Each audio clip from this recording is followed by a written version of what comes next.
A business model is a tool that describes the logic behind a company's actions, relationships, and objectives. A business model is simple and concise, like an elevator pitch. It should let anyone know how your business works from 4 perspectives: your customers, your offer, infrastructure, and financial viability. Who are your customers? What is it that you offer? What will you do to deliver that value to the customers? And finally, how are you going to generate income and minimize costs? This definition of a business model was proposed by business theorist Alexander Osterwalder and professor at the University of Lausanne, Yves Pigneur. They analyzed the work of many business experts and consolidated their ideas into one framework. They called it the Business Model Canvas. Here's how it works. The canvas consists of 9 fields, drawing the fullest image of the future business model. Customer segments, value propositions, channels, customer relationships, revenue streams, key resources, key activities, key partnerships, and cost structure. Unlike 50-page-long business plans, the canvas is a one-slide presentation with answers to all the questions. It lacks detail, but it doesn't need any. It's created to be edited a lot and often invites collaboration, and can be used for any scale, from single products to whole enterprises. It's easier to understand the canvas if we draw a line in the middle of it, here. On the right, all those things that make up your business idea. It's the what of your product. On the left is the stuff that supports how this idea will come to life, the how of it. Both halves are connected right at the heart of the business, its value proposition. Go to your whiteboard or take a large sheet of paper. Draw a rectangle and divide it into 9 sections like this. Start from the right. That's where the customer is. Any strategizing begins with a customer or market you plan to target with your product. What is your product? When Pets.com, the most prominent failure of the dot-com era, shut down due to the lack of clients, did it mean that the online retail of pet products was doomed forever? Of course not. 10 years later, Chewy.com launched. Not only did it survive with Amazon as a competitor, Chewy got so big that today it has its own pet food brand and owns an online pet pharmacy. What's different? The timing. Buyer needs and behavior changed drastically over 10 years. Today, people spend more on their pets and they care a lot about the quality of pet food, just as they do when choosing human food. Also, the creator, Ryan Cohen, had a dog too, understood the appeal of brick-and-mortar pet stores, and realized how to deliver the same value online.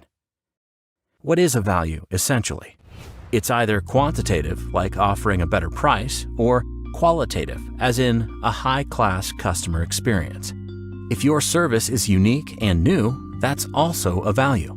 And if it's something that's existed on the market before, you can bring value by doing it better. In the case of pet products, Amazon didn't offer anything better or new. It failed to realize how enthusiastic pet owners were. Chewy offered the same convenience but added expert 24/7 customer service and a personalized approach, transforming first-time buyers into repeat customers. Following the classic sales funnel, you need to decide how you will create awareness of your product, then help people understand its value and explain where they can get it. Don't forget about the delivery channel and after-sales communication to make sure that they return. Remember subscription boxes that created a new distribution model in the 2010s? They built massive awareness through influencer marketing and unboxing videos on YouTube, cashing in on the excitement of receiving a monthly package full of surprise items. The value was evident. The link to subscribe was always in the description below, and the whole point was that new customers would be committed to return.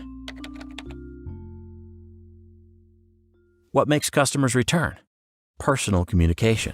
If it's dedicated, if you know their name, past purchases, and remember to send a birthday gift or promo code, that's a win.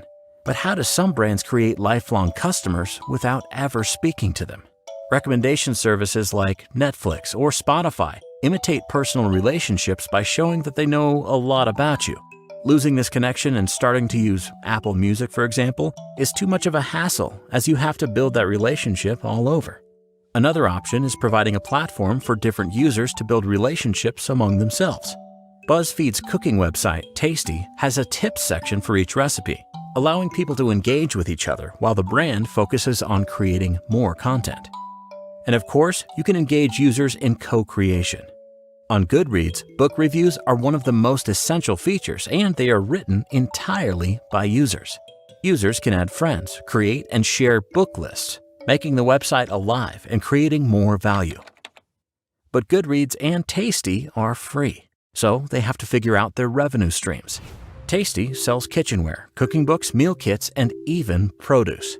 Their YouTube videos run ads, and sometimes they make sponsored recipes. Businesses like airlines have dynamic pricing, allowing them to change the price based on market demand. They also sell ancillary services.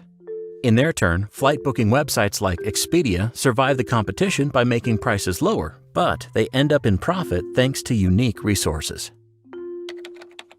And this is where we transition to the left part of the canvas,